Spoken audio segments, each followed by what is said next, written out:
This is the 9th class out of 10. Woohoo! Clicking right along. We're going to talk about finding real love in groups. Sometimes that's in person.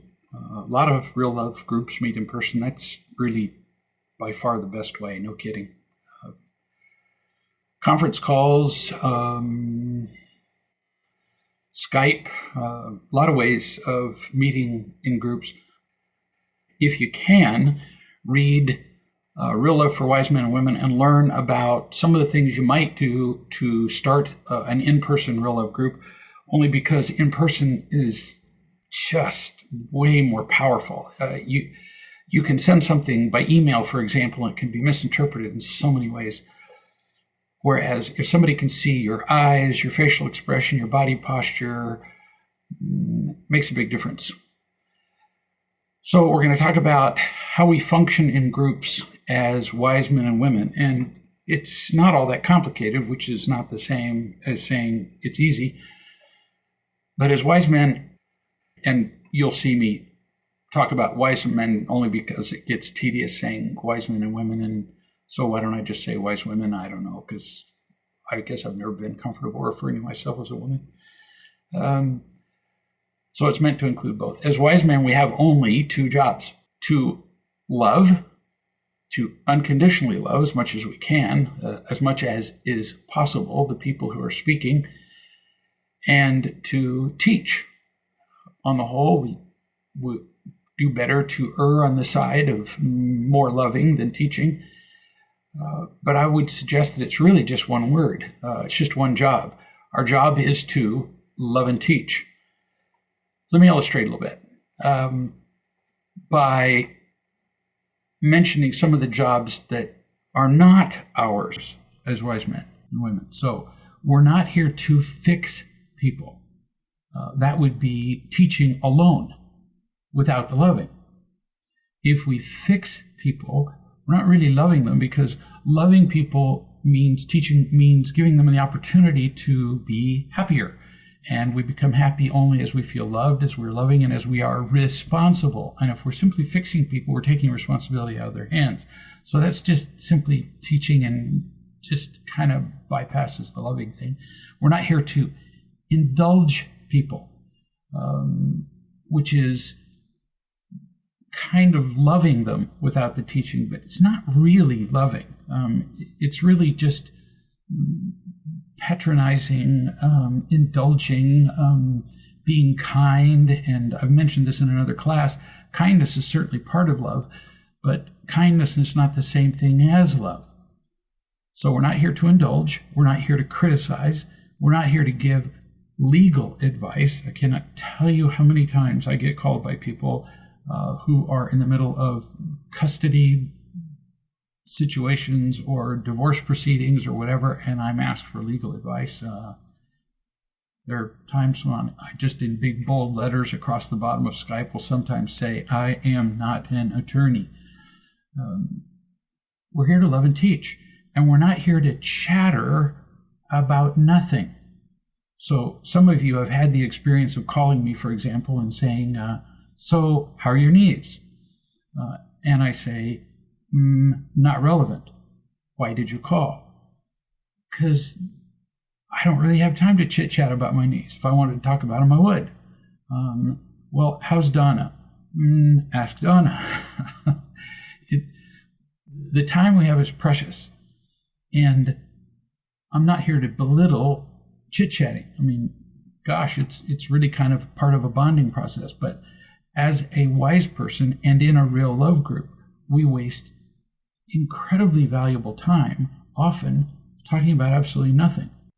So how do we love? We talked about some of this before, but we're going to talk about it from a different angle and in different ways. Probably the single most powerful and most immediate thing you can do in the process of loving somebody is to simply listen to them. And we did an entire boot camp lesson on just that subject, listening. That's how important it is. So I'm not going to review all of that, except to just briefly say that true listening means focusing entirely on the other person. And you'll see why I reemphasize that definition later on in this class. And briefly, just to encapsulate what we said before, listening means focusing on the other person, which often means being quiet and not interjecting with too much of our own noise. It means to express our acceptance non-verbally, to avoid criticizing, to restate what we hear, which shows that we're really paying attention, to do what I call 8, and to ask people questions, which again is just an indication that we're really paying attention to them. So listening is one way to love. What's another one? To demonstrate understanding. Really much like listening. We summarize what we hear, we repeat what we hear, we use these things, all these things that are in the PowerPoint. Be quiet, express our acceptance, avoid verbal criticism. 8 is particularly poignant because when somebody says 2, 4, 6, rather than just repeat it, which is what active listening often advocates, we supply the next items in the list. They tell us, I feel pain because of A, B, and C. And we say, well, then, you must also experience difficulty with D, E, and F. Oh, boy, do people feel listened to when you can do 8. And another way to love people is to, as a wise person, is to help people understand the real meaning of what they're saying. This one is huge. So people tend to complain about other people and things. So they talk about their job, their boss, money, their spouse, their children, and we get caught up in the words that they're saying.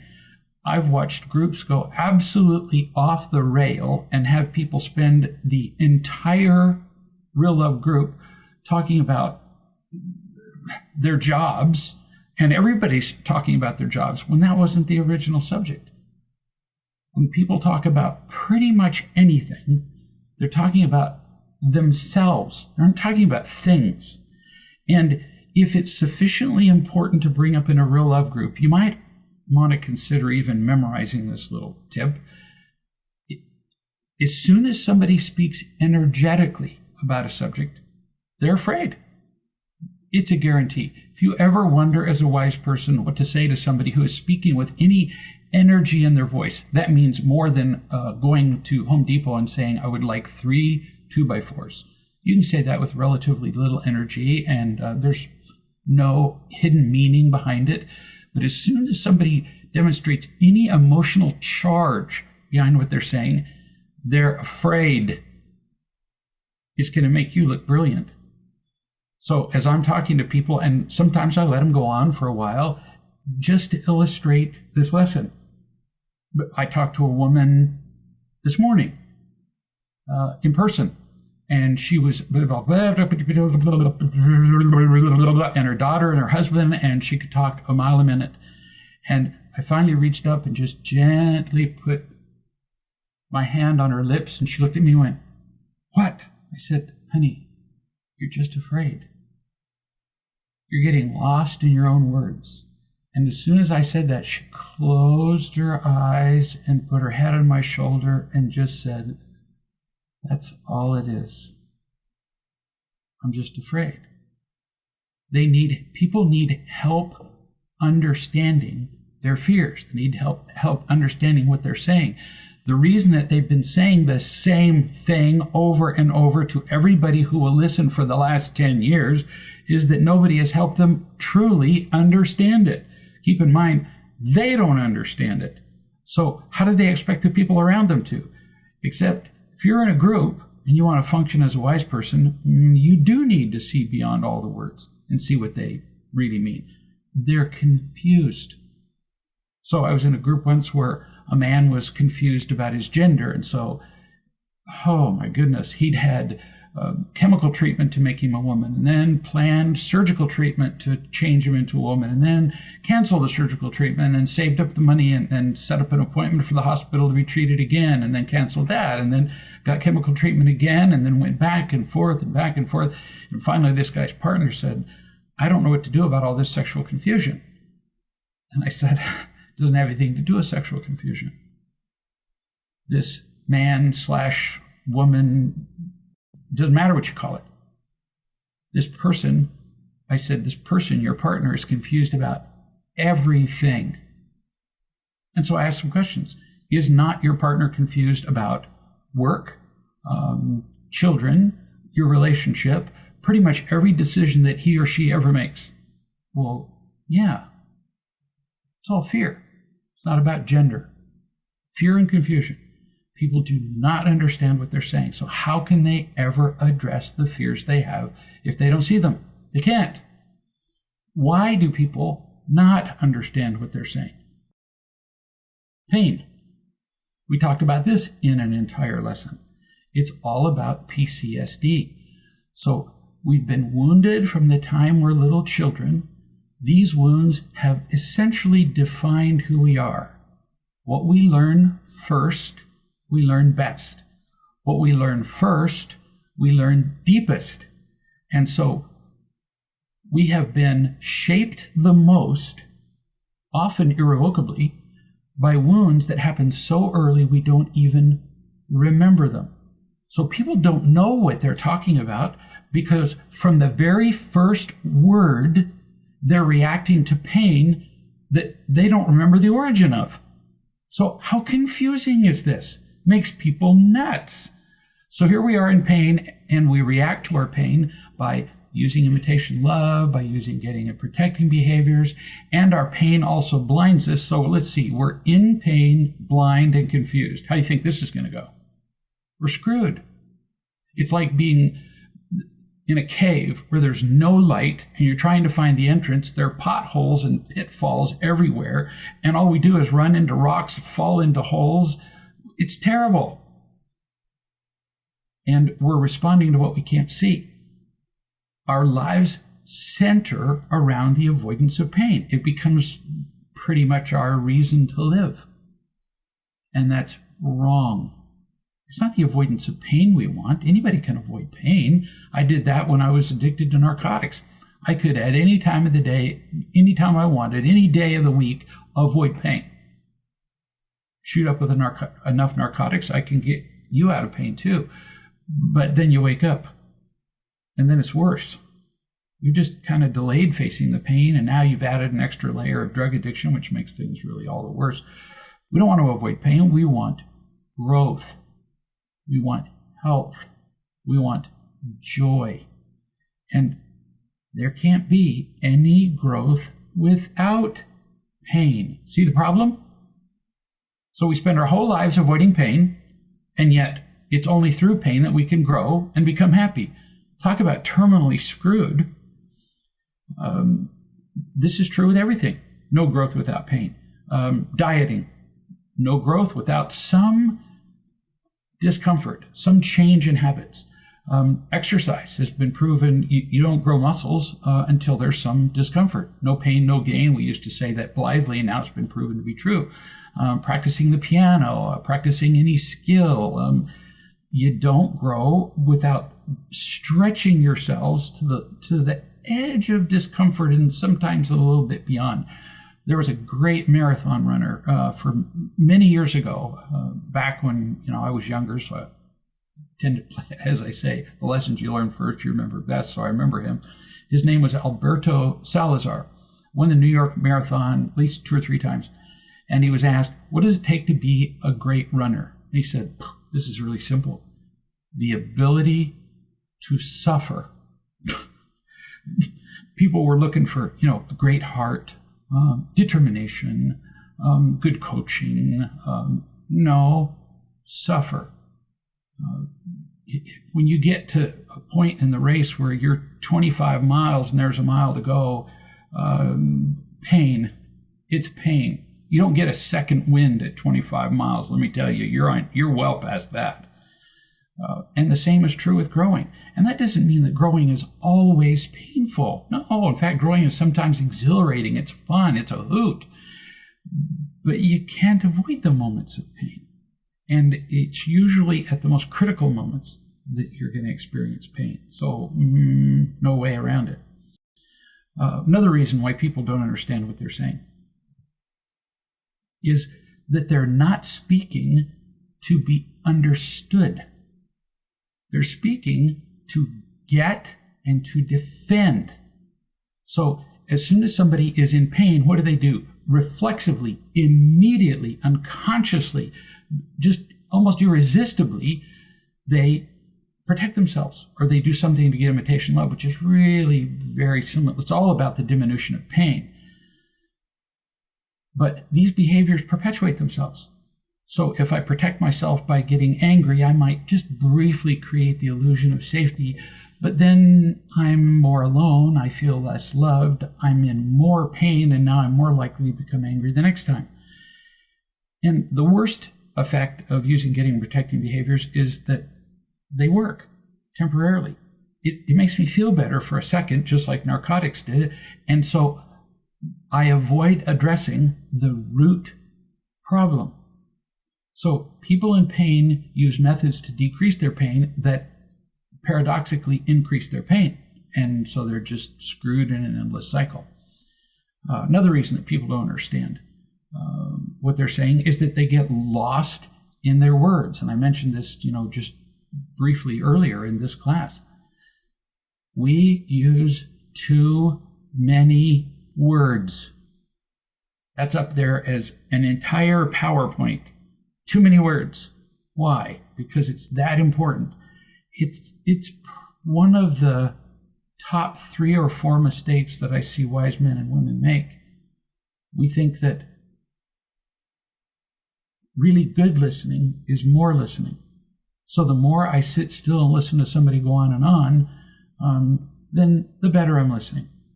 No, better listening is more effective listening, which is often fewer words, stopping people and helping them understand what they're really saying. Words actually get in the way of our seeing what we're doing. Words prevent our understanding what is real. In fact, I know many, many people who use so many words that they almost create like a virtual world. It's all made up of their words. And they've said them so many times that this virtual world to them becomes true. But it's fatally distracting. Just like somebody who spends their entire day playing a video game. They hardly know what to do in the real world. These people live in a virtual world made of their words. We talk about problems endlessly. We never address the underlying cause. We're stuck in it. We create a world where we're helpless. We use words like bricks. We build walls to defend ourselves, but those walls also keep us isolated. We defend our own worlds, which seem very real to us, but they're not, because they're made up of our own thoughts. People who become afraid almost naturally go up into their heads because it's safe there. Everything in my head I can control. The problem with being up in my head is that I'm alone. So I'm stuck in that world. All I can do is stir around the lies in my head, and there's no way out. The tools with which I created that world are not going to get me out of it. And we also use words as bricks to throw at other people, to defend ourselves. In other words, the more words we use, you can write it down as a law. The more words somebody uses, the more they're trying to get something, or the more they're trying to protect themselves. And if we really care about somebody, we will help them stop that. I won't make somebody stop talking, but I'm sure going to raise my hand or go, would you like to hear what you're really saying? To help them to get out of this endless cycle. Words are often used as a substitute for doing. They're used as a substitute for trusting. I had a man who constantly was talking about his needs and his problems and so on. And I said, so what are you going to do? And because I said, all you do is keep giving me more and more and more words. And he would say, well, I see, no, more words. What are you going to do? He finally got it. I received this from a victim recently who is accustomed to using far too many words. She said, I find that I use my words to bind people to me. That's very insightful. She reaches out with her words, and as soon as somebody listens to her, rather than being understood, she just uses it to stick them to her like flypaper. Ooh, what an image, huh? So we stick them to us, but it doesn't give life to either them or us. She continues, the more I talk, the more people appear to care about me. And if I can't get real caring, I'll take any kind of attention. This is brilliant. She continues, I manipulate people with my words. I cling to people with my words. I use words to justify my existence. Wow. I mean, these are powerful insights from somebody who's used too many words all of her life to keep herself stuck. Now, she didn't keep herself stuck intentionally, but finally with enough coaching, with my telling her, frankly, honey, you're killing yourself with all these words, she finally trusted enough to see what she was doing and provided me insights to too many words, that some of which I had never thought of. So a woman comes to you in great pain. She talks about her job, her husband, her children. It's all miserable. What can you do? What we tend to do is solve the problems. We tend to talk about the words she used. We talk about her work. We talk about her boss. We talk about her coworkers. We talk about her cubicle. We talk about her marriage and her parenting and her kids. And it's all wrong. So what do? We do not get distracted by the words or situations or people involved when somebody speaks. They're talking about themselves. People are always talking about themselves. We get distracted because they use the word you. So somebody comes and they say, you make me so angry. So what do? We defend ourselves because we heard the word you. No, they're talking about themselves and their pain. So what do we need to do as wise people? We need to help people see their needs, fears, and behaviors that are affecting them and the people around them. Look at that again. Needs, fears, and behaviors. That's what we help them do. If they can see those, they can learn to see their judgments. So I had a woman come to me, and we'll call her Mary. She fought with everybody. She complained, she attacked, and more. She was a master of words. And I took her face in my hands and said, honey, you are so afraid. Turned out that she'd been sexually abused, emotionally neglected, abandoned, criticized, yelled at all of her life. And see, as soon as somebody talks about sex, we get distracted by the word sex. We just love the word sex. It's kind of a voyeuristic thrill. Sex is not the problem. The problem is worthless. It's because she felt worthless that she allowed the sexual abuse to continue, which continued into her early 20s. Well, by her early 20s, she's not a helpless victim. These are people, relatives who are abusing her. She could have done something by then, at least physically speaking, but when you're worthless, you don't think you can. Or at least you're not worthy of telling anybody else. You're not worthy of getting help. Worthless was the problem. So we help people see the real problem rather than becoming distracted by the words. We need to help people see their judgments. So for example, with this woman, her judgment, which was given to her, she didn't choose it. Her judgments given to her by her parents and by others was that she was a worthless pile of nothing. And being a worthless pile of nothing, which came as a result of events. Remember, event, judgment, feeling, reaction. So she was abused over and over and over and over in a wide variety of ways. All that abuse taught her that she was worthless. I mean, what other reason would people abuse you like that, except that you were a worthless pile of usable garbage? The judgment that she's worthless leads to what? Feeling, fear. And what's her reaction? Much of the time it was passive, running, victim, lying, hiding. As she got older, it turned more and more to anger. And this is the teaching part of loving and teaching. Loving and teaching are inseparable. So we're talking about teaching as part of loving. You can't really love somebody without helping them to change their judgments, because their judgments are killing them. We talked about this in an earlier lesson. The world and the people in it, this is what this woman had learned, are critical, judgmental, and painful. We can help people see, as I did her, where they learned that judgment from parents and others, although some people won't let you do that. I'm just saying this is something we can do as wise men and women. We can give them different events. We can help them to shape different judgments, not just different, not just more positive, but truer judgments, which will then automatically lead to a change in their feelings and in their behaviors, which are reactions. We keep repeating the judgments, feelings, and behaviors of the past, which are destroying our happiness in the present.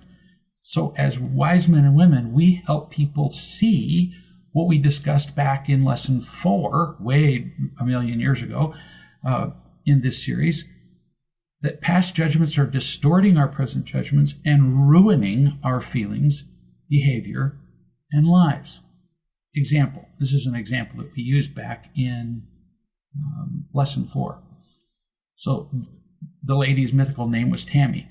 She's given helpful information by her boss or husband, but she can only see it as criticism.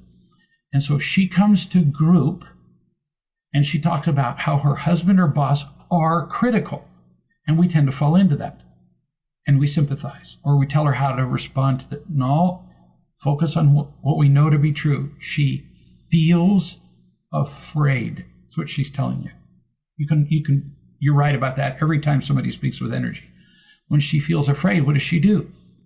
Then you ask her, what do you do? Well, will I get mad back? Yeah. So she feels afraid, then she attacks. Then the person she attacks defends themselves, right? And then her original judgment that everybody in the world is hurtful is confirmed. Or Tammy is actually attacked by her boss or husband, but her feelings and responses are exaggerated because she's pre-programmed to feel all the pain of a lifetime with each attack, PTSD.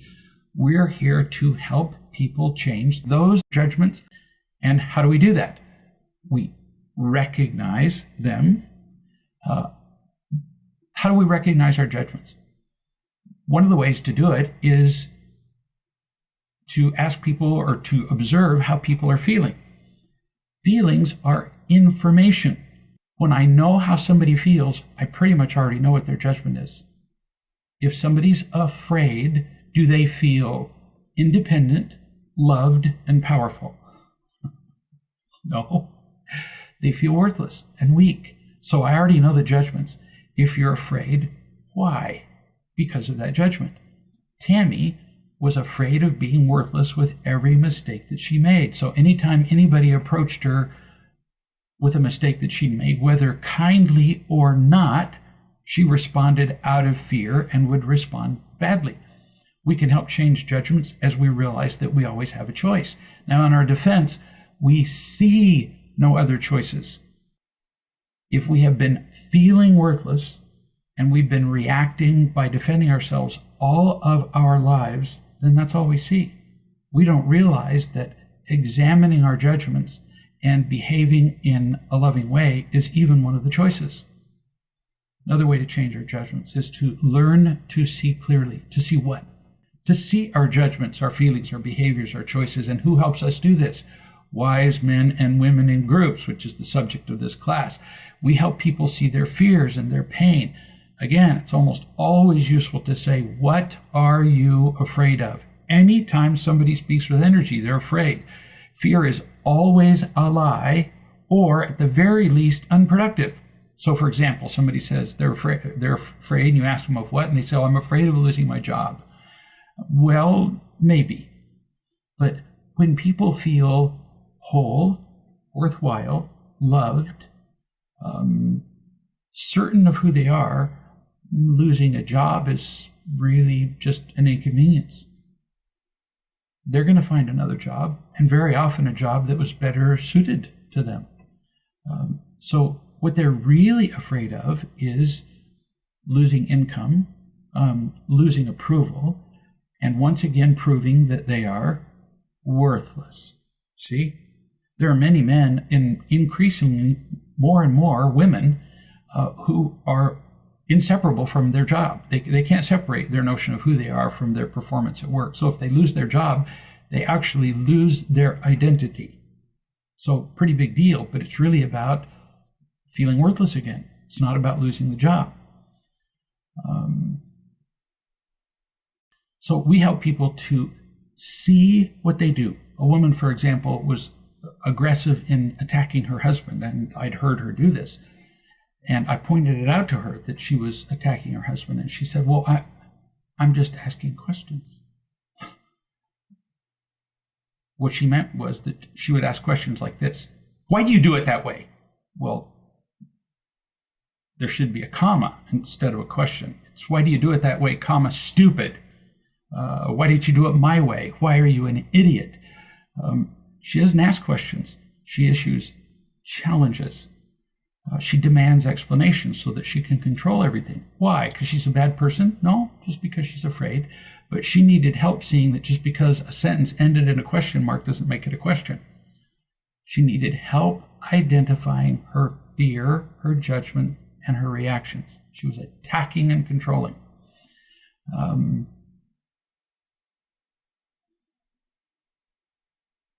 I was talking to a couple who had come here for an intervention, and she had already made plans to divorce him, to move out. In fact, she was a day, if I remember, away from moving away. And they talked to me about having an intervention and came here, and then they went back home. She was leaving because she was frustrated with his behavior, mostly because she's been afraid all of her life. And he had, in the beginning of their relationship, been very emotionally cold and distant from her. Then, with time, he became the more emotionally needy of the two, so he latched onto her like a, what do they call those blood-sucking things in the water? Leech, and became an emotional parasite, and became stressed with his job. He finally got to the place where the imitation love in his life wasn't serving him anymore, so he became desperate. So here are two people who had never been emotionally healthy. They had exchanged the jobs back and forth of who was the most emotionally needy person, and it got to the place where they both had to be loved individually. So I was trying to explain to him why it is that he could not use her as an emotional support. He said, well, but she's my wife. Yeah, and she's not capable of giving you emotional support because she's almost emotionally dead herself, which is why she was in the process of leaving you when you came down here for an intervention. He just kept persisting, but it's her job as a wife. So what are we going to do? We got to help him change his perspective, his judgment, rather than telling him what he should or should not do. So I said, so is your wife emotionally fulfilled? Does she feel unconditionally loved? No. So emotionally speaking, she's in the hospital. Yes. She's in the ICU, in fact. But you need her to help you. And so you demand that she get out of her bed in the ICU, drag all the tubing behind her, and come and support you, giving you CPR in the emergency room. She can't do that. So we have to help people change their perspective, which is a judgment, which then automatically changes their feelings and reactions. So he went from clinging and attacking and demanding from her because he was genuinely in need. But once he saw that she was in the ICU, which a wise person, in this case me, could have been any of you, helped him see that she couldn't help him. So he went from demanding and clinging to grateful. See, he kept saying, I'm so frustrated, and I'm going to an anger management class and learning to manage my frustration. Yeah, it's like learning to manage a volcano. But by changing his perspective, he went from frustration to gratitude that she was willing to take the steps to fill up herself. Now, I don't mean by herself, but to get the unconditional love from others to where she could get to the place where she could love him. So with a change in judgment, we change everything. How else do we change our judgments? By getting loved. You reorient the world for people when you do all this, all these steps.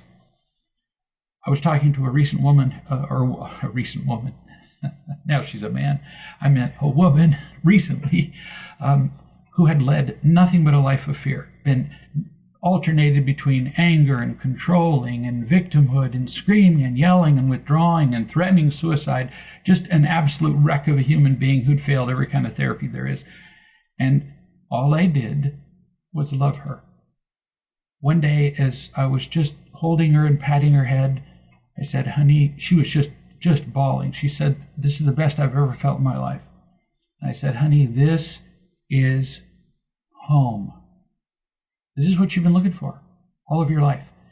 It's an important thing for you to understand as you're grappling with the power of what you do as wise men and women. As you love and teach people, you give them a real home. Wow. Is there anything cooler than that? We have spent all our lives running from pain. We're always running from something. Fear motivates people to just run from, actually, they just can't run, period. Open a crowded theater door and just scream fire and watch what people do. They just run like crazy in every direction. Shoot a gun in a shopping mall and watch the patterns of people running. So we know how to run from pain, but with real love, we give people a home and a place to run to. Oh, that's way sweeter. So back to this discussion that we began earlier of too many words in your efforts to love people. Too many words don't just take up time. They confuse the people that are speaking. It prolongs the time that they run around like chickens with their heads cut off. The words hide the real problem. We get lost in the forest of words. We as wise men, and certainly the person who's speaking, even more, not only do the excess words confuse the speaker, but they confuse other people in the group. I've been sitting in many groups as people grapple with all the words. My husband does this, my son does this. They're serious problems, and we tend to address them individually. But everybody gets lost. A doctor and his wife who had been to many groups and had gotten utterly lost.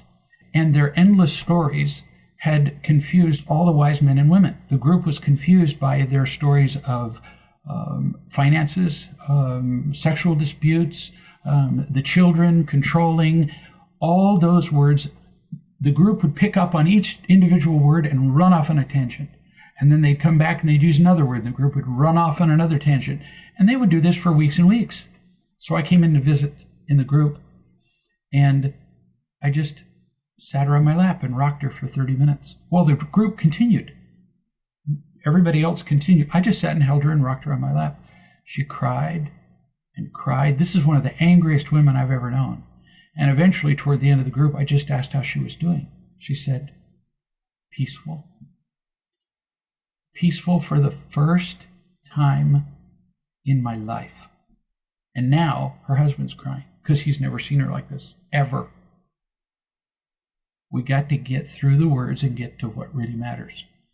So the excess words confuse the speaker, confuse others in the group, and they also consume the time of the group with no positive yield. Our time in group is precious. We don't have time to chit-chat, as I mentioned earlier, and when we're listening to the endless words, we can't deal with people who are genuinely interested in learning. This time's just too precious to waste.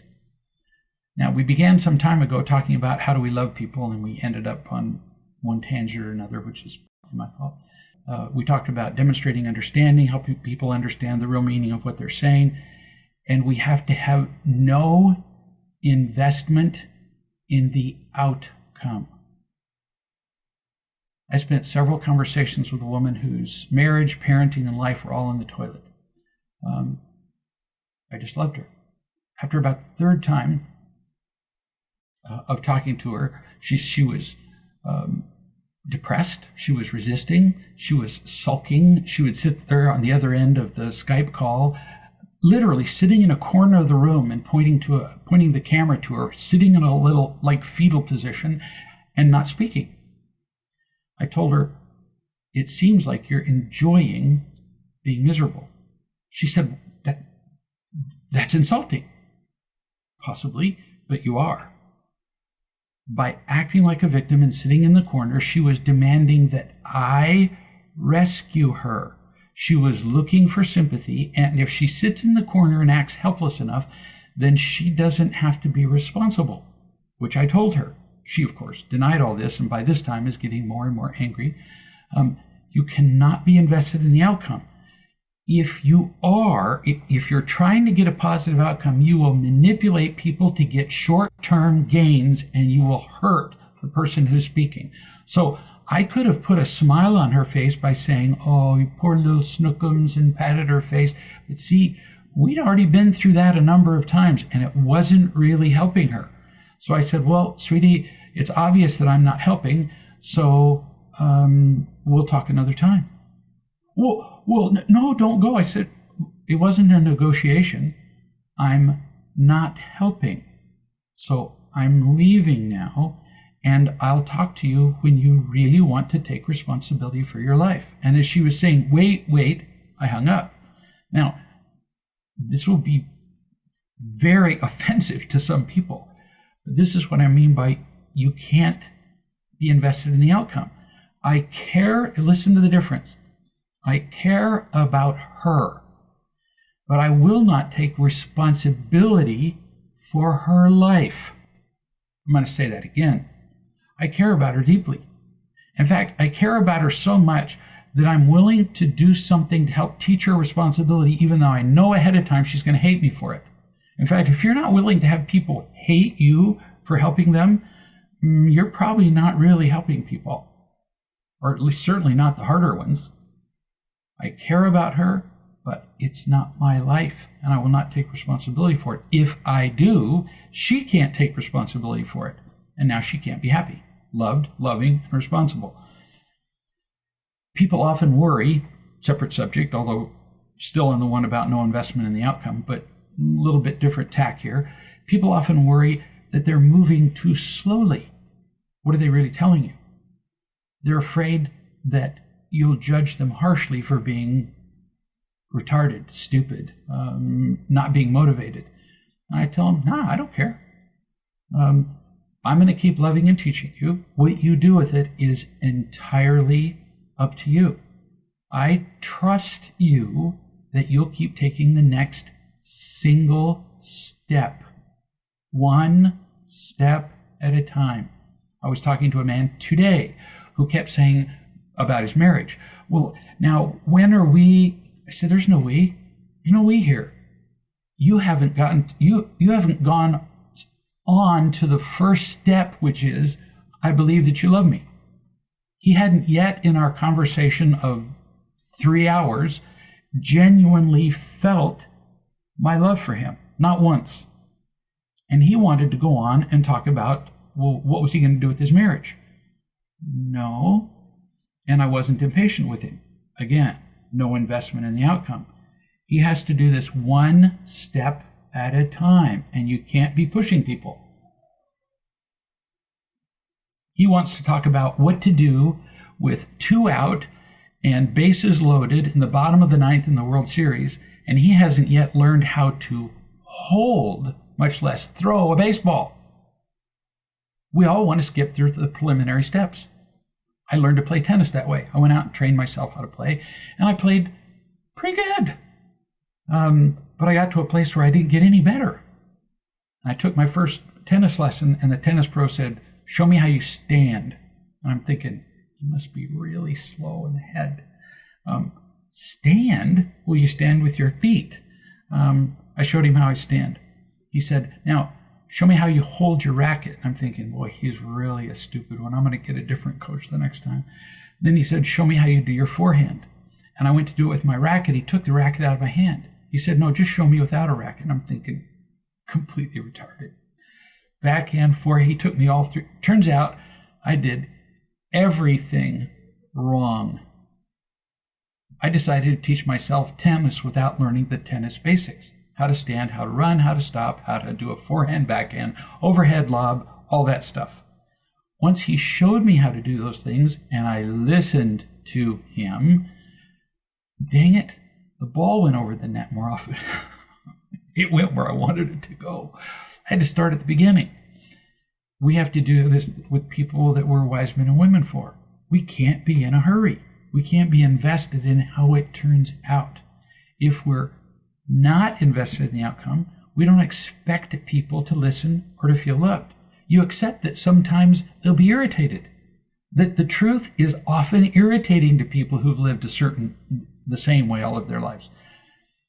When someone is irritated, you have to always be willing to look at yourself. Are you controlling them? Are you provoking their irritation? Or are you just telling the truth that they don't want to hear? But we can't be invested in their response. We have to be detached from it. All we do is love and teach. Here's an attendee who said, attendee of this boot camp, who said, if I believe that real love principles apply to all humans, I then feel like I know others better than they know themselves. That sounds like such a scary, arrogant thing to say. The answer is, yeah, you probably do.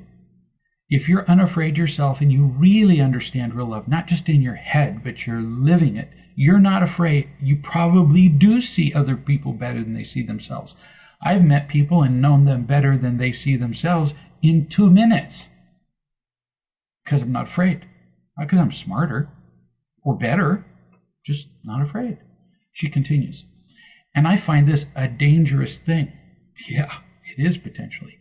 Because I don't feel ready to appropriately use such knowledge. I have a tendency to automatically use it for the self-righteous purpose of fixing things and preaching to people.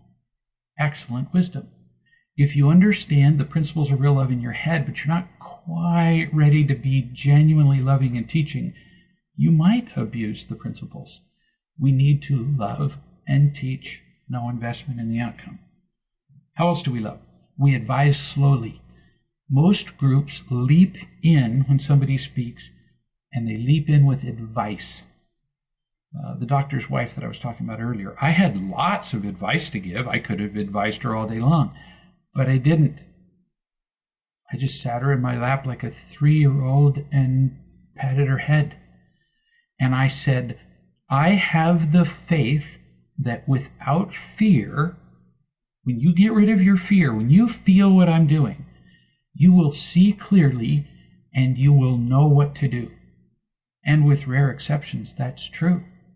People will often call me and say, what should I do? And I say, what are you afraid of? We talk about their fear. They lose their fear as they feel loved, and then poof, suddenly they know what to do. Sure, we get way smarter without fear. So notice that loving people is the underlying theme for all wise men. Well, you, as wise men and women, have to find real love. You have to do your own work before you can love anybody else. It is a big mistake to try to be a wise man while not feeling loved. People approach me all the time wanting to know how they can be wise men and women, or even worse, how they can become coaches. And very often I say, oh, well, you can't. What do you mean? You don't feel loved yourself. You can't give what you don't have. How can you know whether you're ready to be a wise man? We'll get to that. So you will be doing your work while you're here, even just in this class and in the next class and in follow-up question and answer sessions, or all this will be a waste of time. If all you get is knowledge in your head, you lose. Just did an intervention a week ago. And there was a man who was here as an intern for the intervention. And about halfway through the intervention or so, he took me aside and he said, I read all the Real Love books, all of them, looked at all the video, all the tapes, and did everything. And he said, I had it down. I knew it all. And then I began to realize I didn't know anything. And after a day and a half of this intervention, I realized I know less than nothing. He said, it's all about the feeling, isn't it? I said, uh-huh. So in his ignorance is the beginning of wisdom. In his beginning to see that he didn't really know anything in his heart, he could begin to learn. Sometimes I get asked, how long does this take? Well, it depends. It depends on how thoroughly you throw yourself into it. I have seen people do Real Love, be members of Real Love groups, attend conference calls, hundreds of conference calls for as long as 10 years and move zero. I wish I were exaggerating. I'm not. 10 years, move nowhere. And I've seen other people in a period of 2 days move further than that. No joke. Because in two days, they can say something like this. Oh my gosh, I realize how unloving I am. I had a woman call me who gave me in writing an interchange between herself and her son. And her son had been difficult. He'd been ungrateful. And she said, quote, you are a little poop. The word wasn't poop, but you get the idea. He responds, I hate you. I've always hated you. Just a little loving mother-son, interaction. And this is pretty common. She reported to me that she hated her job, she hated her ex, and I taught her what it's like to feel real loved. She traveled some distance and spent an hour with me, and 2 days later, she said her son was a different person. 2 weeks later, she's a teacher at a high school, I believe. She said the students were coming up to her and saying, what's happened to you? Of course, the implication is that she wasn't especially pleasant to deal with before. She said she got over that accusation, but it was obvious that something had changed. She was more loving. Students are coming up and asking her for advice because she was more loving. We all have to do our work. The question is, when will we start? So we began with the first slide being, we have only 2 jobs, to love and to teach. We've talked at some length about loving. So the second half of that is teaching. How do we teach?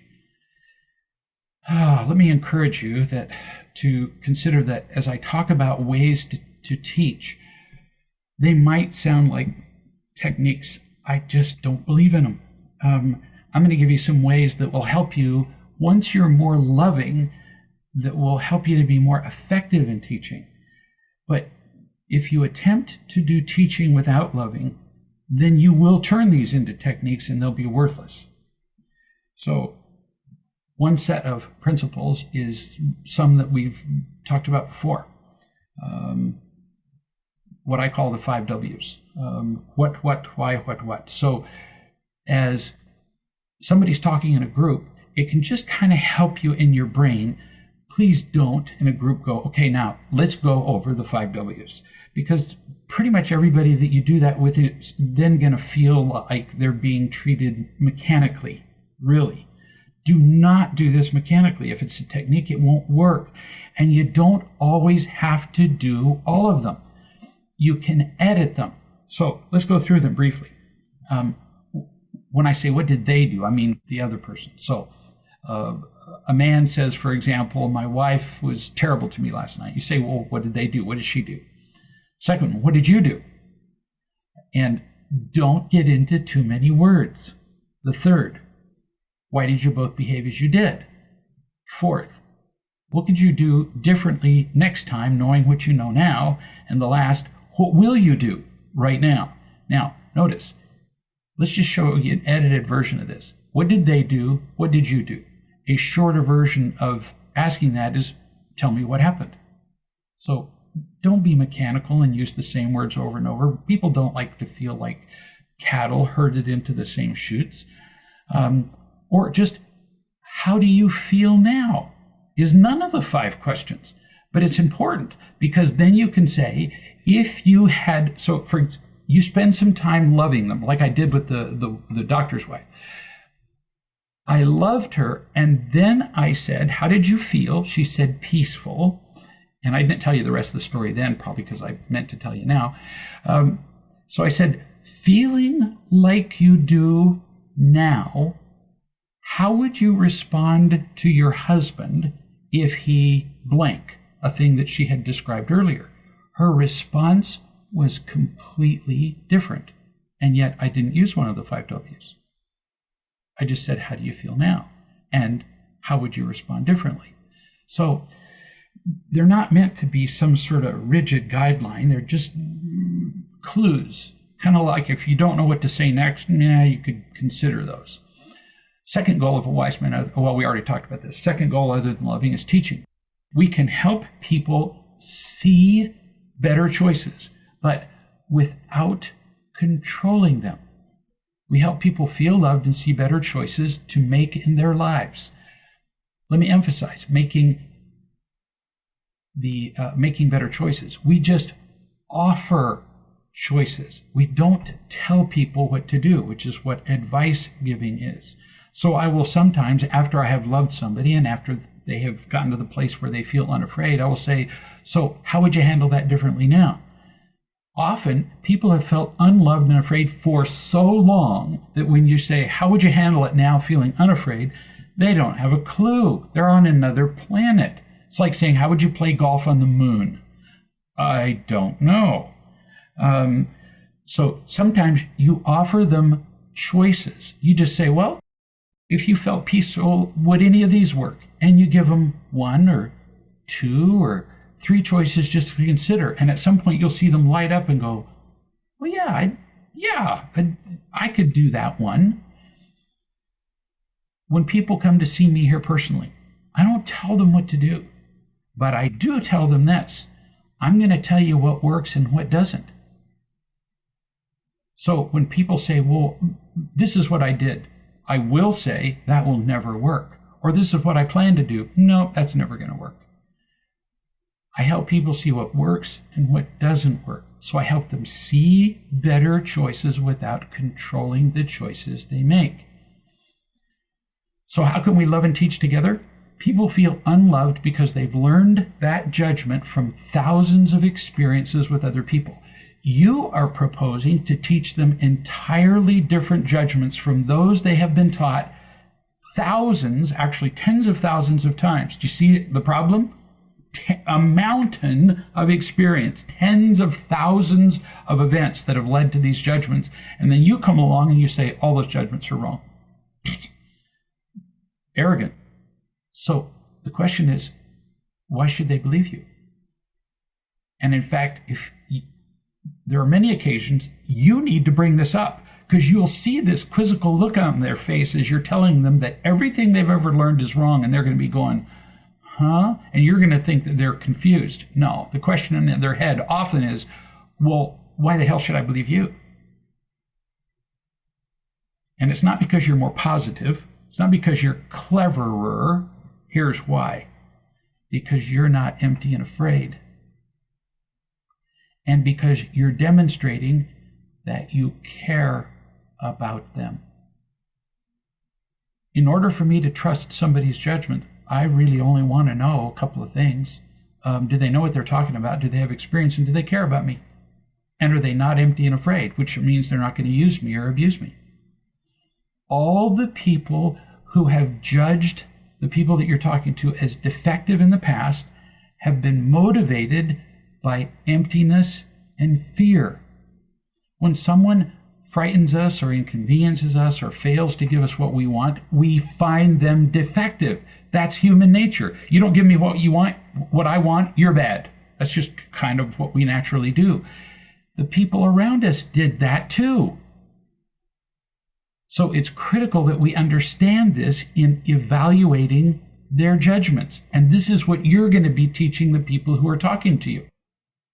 Our past judgments of being worthless were not about us.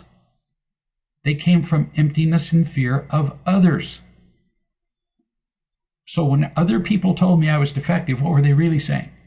You didn't satisfy my needs, or you inconvenienced me, or you frightened me. What is the common word to all of those? Me. When somebody is angry at me and telling me I'm worthless, they're telling me about them. And that's what we need to teach the people who are frightened and have a judgment that they are worthless. Our judgments of ourselves are really about other people. That's why they're wrong. Because they're not about us. Other people are telling us that they're empty and afraid. And we hear it as that we're defective. Crazy world. And yet, it's the world we live in. And we've got to be able to teach people this. People can believe that you, because you can see them without emptiness and fear, while the opinions of all those others were simply wrong. They were blind. So why should people believe you? You're not empty and afraid. And you demonstrate that you care about them. The opinions of a million blind people are worth nothing compared to the opinion of a single person with sight. And if you're not empty and afraid, if you're loving and you know what you're doing and you can demonstrate that you care about them, you are the only sighted person in their life. Whoa, that's freakishly powerful and also amazingly cool. It can change their whole world. You get that? You can change their whole world by expressing love to them one time. When people express fear of rejection, point out that you are loving them. And when they can feel that, the whole world changes because now they know that real love is possible. Remember, they've never felt real love, so of course they deny its possibility. I can't count how many people have said to me, I just don't believe unconditional love is possible. The answer to that is easy. I say, well, that's clearly not true because you're sitting in it. You're looking at it. I don't mean that in an arrogant way. No, just in that moment, I am unconditionally loving you. So it has to exist. Be like somebody looking into the face of the sun and saying, I don't believe in light. Well, you're looking at it. It's not the only source of light, but it's light. If you love them, all their past judgments change. With a single act of unconditional love, you can change the judgments of a lifetime. Whoa. That makes you pretty powerful, doesn't it? Doesn't make you proud. Just gives you the power to create opportunities for people to change their life's judgments. It's very cool. You don't use it for your benefit, you use it for theirs. Before you can love and teach, you must feel loved. How do you love? With what you have. So you have to get it. You have to get fed every single day. If you're not doing that, ask yourself why you're not. And if not, what will you do about it? As wise men and women, you are so making a difference in the world, one at a time. I've watched people's lives utterly change as they feel loved. I've watched it as I've loved them. I've watched it as other wise men and women have loved them. Sometimes it's a tag team event. There's one man that I tried to love, and I tried, and holy smokes, I can't even tell you how many phone calls and times together. No trust. I just couldn't get through to this guy. He went to another coach and another coach and another coach and another coach. He went through, I'm not joking, dozens of coaches. And then, I don't know, whether it's the difference in the effectiveness of the last coach, maybe, wouldn't bother me, it wouldn't affect my ego isn't involved in this. Or is it like when finally one person screws the top off the bottle of pickles, the 8 people before him loosened it up to make it possible? Don't know. But he finally found another coach who, poof, seemed to make all the difference. And I've seen it work the other way around. Other coaches can't do anything. I make the difference. It's not about who's better. Sometimes it takes all of us to make a difference. It takes all that amount of loving. It takes all that amount of teaching. I've even seen it as I've coached a given individual. So I've coached them and helped them and coached them and loved them. And then I'll say one thing and they'll say, oh, now I get it. Now I understand. And then I love this phrase. Sometimes they'll say, why didn't you say that to me before? And just for kicks, I look through their notes because I tend to keep notes as I'm talking to people. You may, in fact, as I'm talking to you, hear typing noises in the background. That's me taking notes about you. I know, little secret notes I'm going to sell to the press later. And I'll look through the notes, and I've said that exact phrase to that person 10 times. But on the 11th time, it got through. You just keep at it. We are all behaving in ways that are destructive to ourselves and others. We're almost never completely aware of them. Somebody has to help us see clearly and to make different choices. And that's you. What a job. What a cool job. Heavily responsible job, but fun.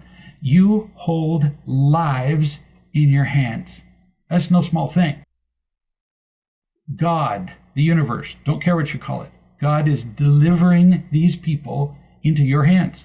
You are the answer to the prayers of many people. That's pretty humbling. When you do loving and teaching together, when you love and teach, people often don't feel the loving part, really often. People often won't feel love initially. Why is that? Well, one of the causes is pain, a lifetime of it. We're accustomed to pain. We're accustomed to imitation love and getting and protecting behaviors. We're accustomed to swimming in the ocean, drowning with a straw sticking up above the surface of the water. So when the real thing comes along, we are so accustomed to pain and imitation love, we don't even recognize the real thing. Let me tell you some of the reactions that I've seen by people as they're in the process of getting loved. I'll give you an example of a woman that I saw just in the past few days. Without real love, well, I've seen her before that too, but I spoke to her just recently. Without real love, her life's an entire mess. Angry, vengeful, a victim, withdraws, terrible relationships. But she's so used to pain and so used to the other way of living that when she does get loved, she has a tendency to do quite a list of things, and you need to be aware of them if you're going to be a wise person. One of the things she does is to idealize the person who loves her, me, for example. So what does she do? She makes me perfect. She says, oh, you're just the most loving, great person I've ever known. Beware of those words. Because when somebody tells you that you are the best coach who's ever lived, you can be sure that she said it to somebody else before and you're being set up. Why does she need to make me perfect? Because if I'm perfect, then the love I give her becomes more valuable. See that? Being loved by just the common people, that's not good enough for her. She has to be loved by the best. And so whether you're the best or not, she'll make you the best, which makes the love that you give her more valuable. Just like, for example, it's actually a phenomenon that's been studied in social psychology. Men feel more loved by beautiful women than by what they would regard as less than beautiful women. Why? Because they've made their love more valuable in their mind. It's a complete illusion, but we do anything to make what we get seem more precious. Once people have purchased a car, then what they do is, even if the car proves out to have defects, they make the car more valuable in their mind. They tell all their friends how great this car is, which of course makes them a better person because they chose the greatest car. Second thing she does, she defines exactly what love has to look like in order to count. Beware of this. You will see this. She tells me, here's what it has to look like. Here's the tone of voice that you have to use. Here's how you have to say it. Here's how frequently we have to talk. Here's the outline. fact, on one occasion, I said, why don't you just send me an email ahead of time and tell me everything that I'm supposed to say so I get it right? Because if I don't, what does she do? She gets angry and calls it not love. She's been so afraid all of her life she couldn't bear the possibility of rejection. So what does she do? She controls how I love her. If you give in to that, you're dead. Because if you do what somebody tells you in order for them to feel loved, well, they're just loving themselves and they're alone again. Control just ruins the possibility of love. If anybody asks her questions or suggests that she might do something different, she sulks and defends herself. She acts like a victim, which of course gets many coaches to change what they say. Many inexperienced coaches believe that if somebody's offended, they have offended them. Not necessarily. You need to consider that possibility that you screwed up, made a mistake. But the whole reason people act offended is so that you will give them what they want. 4, she thinks she's very special, and she becomes furious if anybody forgets that. She wants the special love. So she will say, for example, so how many, it sounds so innocent, so how many other people do you talk to? She wants to hear things like, oh, no one, just you. Or she'll say, so how many minutes do you typically spend on a call? Don't you ever answer questions like this, because what they're looking for is to compare. So if you say, well, normally I spend, here's what they want to hear. With everybody else, a call lasts about 30 seconds. With you, it's an hour and a half. It's a natural thing when people have not been loved to treat real love like imitation love, that it's limited, that they have to compete for it, that the more of your time they get, the more they're loved. And so often with people like this, I will intentionally limit the calls to 3 or 4 minutes. We get to the place where they feel unconditionally loved, and I say, so do you feel loved right now? Well, it's a little mean because they're trapped. If they say no, well, then you're not helping them. So they say, oh, I do feel loved. Great. Then we achieve the purpose of our call, and I'll talk to you tomorrow in 3 minutes. So if you love people in the way they define, you got to remember, they're coming to you because they don't know what love is. So they couldn't possibly define to you how it should come to them. Some people will have spiritual experiences to prove that they're worth loving, and heaven help you if you don't know what they're talking about. They'll talk about how they've been visited in special ways, and I'm not demeaning anybody's spiritual experiences. I'm just saying beware of this trick, because people are often talk about their spiritual experiences to convince you that if God loves them, then you have to too. And if you listen to their spiritual experiences, the spiritual experiences are made to order. They come exactly like the person wanted them to come, which is how they want you to love them.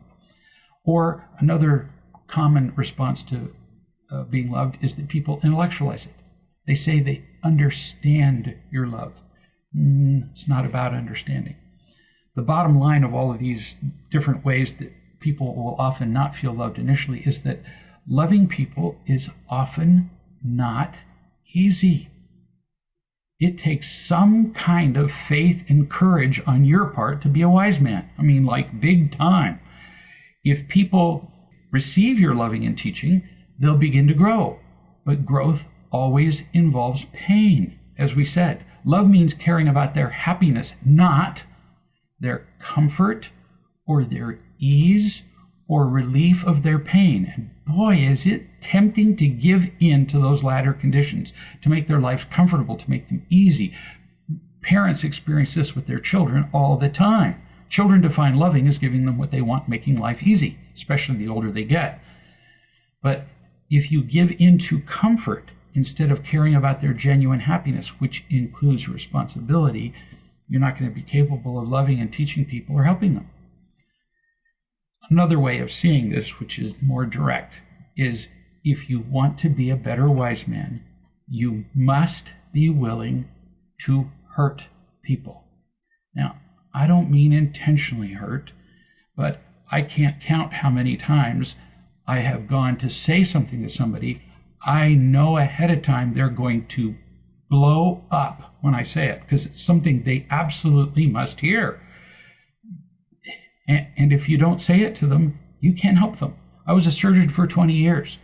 I learned that in order to help people heal, I often had to cut them.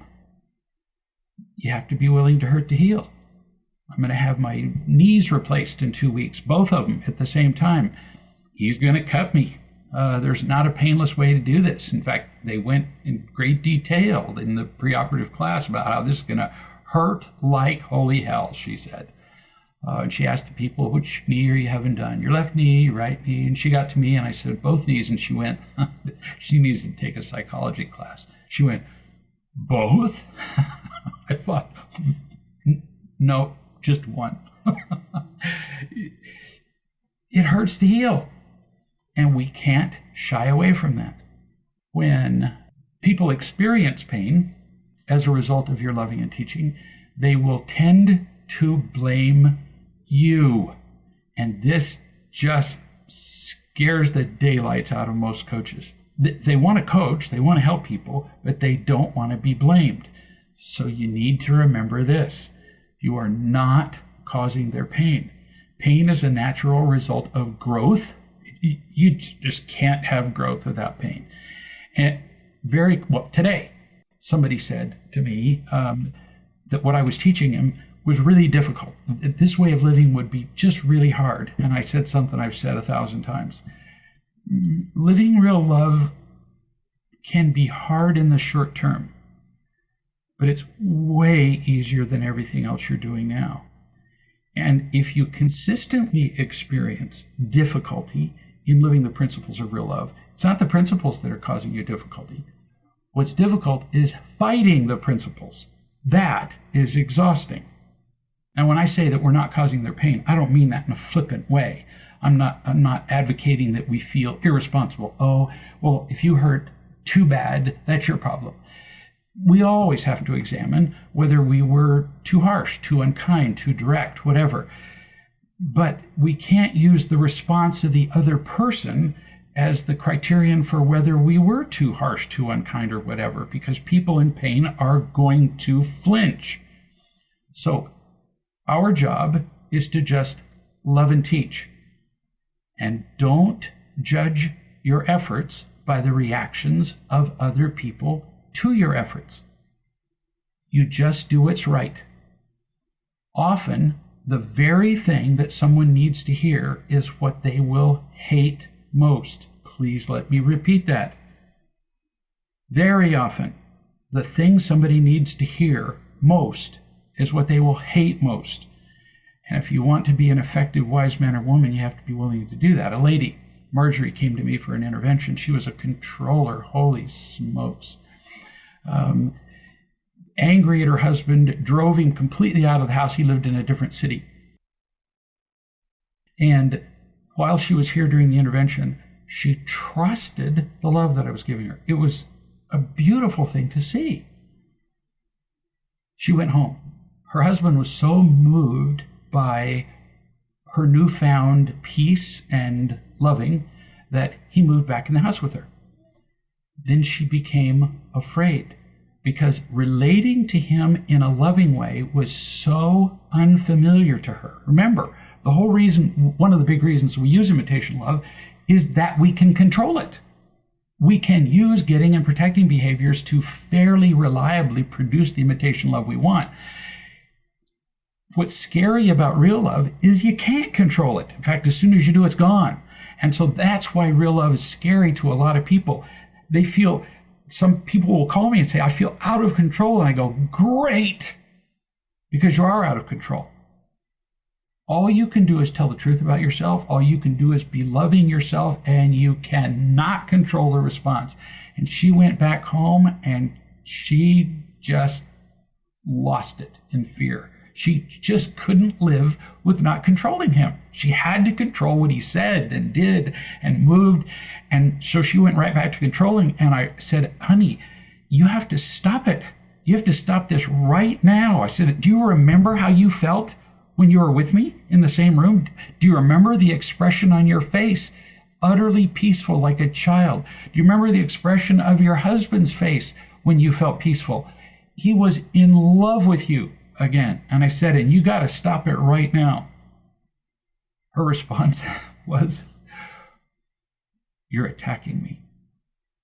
You've hurt me.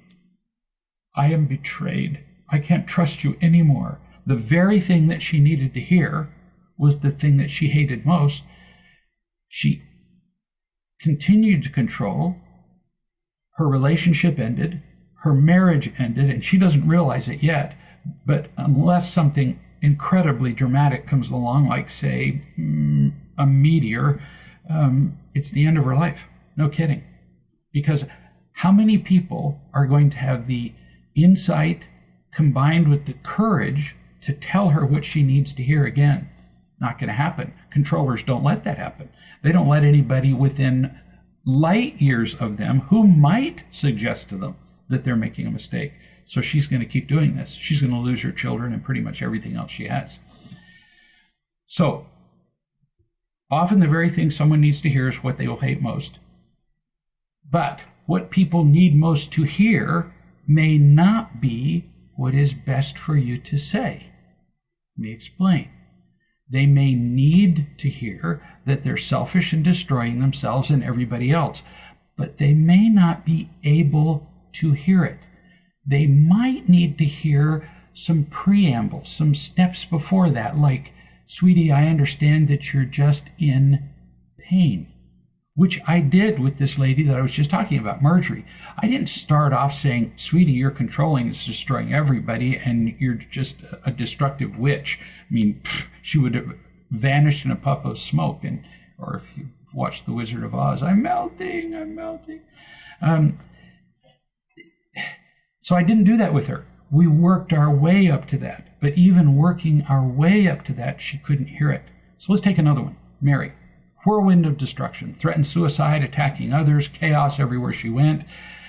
She couldn't hear that all at once. Everywhere you go, there's chaos and people are miserable. So we talked about her pain. We talked about her shame.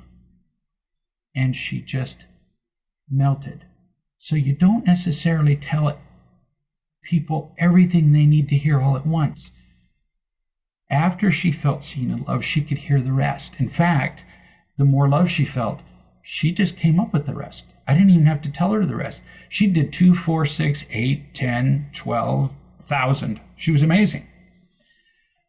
But with Marjorie, the one I was just telling you about who blew up and said I betrayed her, I did the preamble, I did the steps before, and at some point she had to hear she was destroying things, particularly in this case, because the very next step, no kidding, like within the next hour, was that her husband was going to walk out of the house again, forever. So she kind of had to hear it right then, and still she blew up. Sometimes, years later, people will learn a thing and ask why I didn't teach them sooner. And I'll say, well, what if I had told you the whole truth 3 years ago? And then they smile and say, well, I couldn't have heard it. Exactly. So we do need to be willing to see people in pain as a result, at least in part of what we teach them. We have to be willing to have people offended. We need to at least be aware that sometimes we don't need to tell them all the truth all at once. So loving and teaching is a constant balance between other people's needs and their capacities to hear. It kind of changes the definition of needs, doesn't it? Well, she really needs to hear this. Yeah, but can she hear it?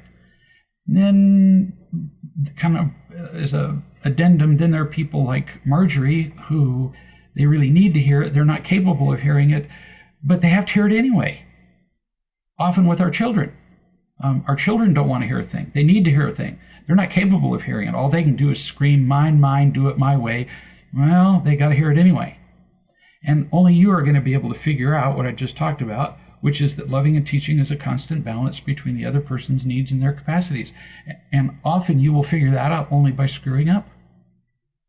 People need to be stretched, another way of saying it, to their limits, and then usually just a little beyond. Just like in exercise physiology, that's what they teach weightlifters. You go right to the edge of what you can do, and then if you've ever watched it on movies or you ever seen a trainer work with somebody who's lifting weights, right to where the person goes, I can't do it, and then the trainer, says, go, go, go, and it's that extra little, they've proven it, that extra little, past what you think you can do, that is what strengthens your muscles more than anything else you do. So we keep talking about what is needed from a wise man. We'll do it some more. But for now, let's talk about some of the obstacles to being wise. And I can tell from time we won't be able to do them all, but at least we'll get going a little bit. How can you tell when you're not being wise? Well, kind of an obvious one is irritation. This really separates imitation wise men from real wise men. The people that you work with, the people that you're talking to can be pretty dense. Why? Well, because they've been taught the same wrong judgments for an entire lifetime. That doesn't make them defective, but it does make them pretty dense. The same judgments have just been pounded in and packed in, and after a while they turn to granite. They're resistant. I just gave you a list of possible reactions to people being loved, all resistant, all making it difficult. And they deny that they're doing it. So it's easy to become frustrated with people when they're that difficult to teach. And frustration is just another way of saying irritated. But the instant you're irritated, poof, you're done. You can't be loving. It's over, like as in right then. In fact, I'm not immune to getting irritated, let me tell you. And if I get into a discussion with somebody who I'm telling the same thing to for the 500th time, and if I can sense that I'm becoming even impatient, I say, really enjoyed this call, look forward to talking to you whenever. I don't wait till irritation. If I can even get the scent of impatience, I'm done, because then I can't be loving. In addition to irritation, well, we're going to cover this next week. Being a wise man or woman is a very powerful opportunity to make a change in other people's lives. We need to prepare for it. It's a big thing. People prepare for half a lifetime before they're allowed to pilot a commercial jet. And frankly, if those guys screw up, all they do is kill people. Their lives are over and there's nothing to worry about. No pain. Whereas most people are walking around like the Walking Dead. They're in pain all the time. So your responsibility is perhaps even greater. You screw up, you worsen their pain. Whereas, like I say, a commercial jet pilot, when he screws up, he just kills them. Or the old joke is, what do doctors do with their mistakes? Bury them. Being a wise man is responsible, powerful, frightening in many respects, but also the single most rewarding thing I've ever done in my life. And if we sufficiently prepare, it's also a gas. It's fun. So glad to have you here learning how to be better people, better husbands, fathers, wives, children, friends, co-workers, everything else. And lastly, better wise men and women. And next week we'll talk more about how we can, what the obstacles are, how we can avoid them, and how we can be better prepared to love and teach the people around us. See you in a week.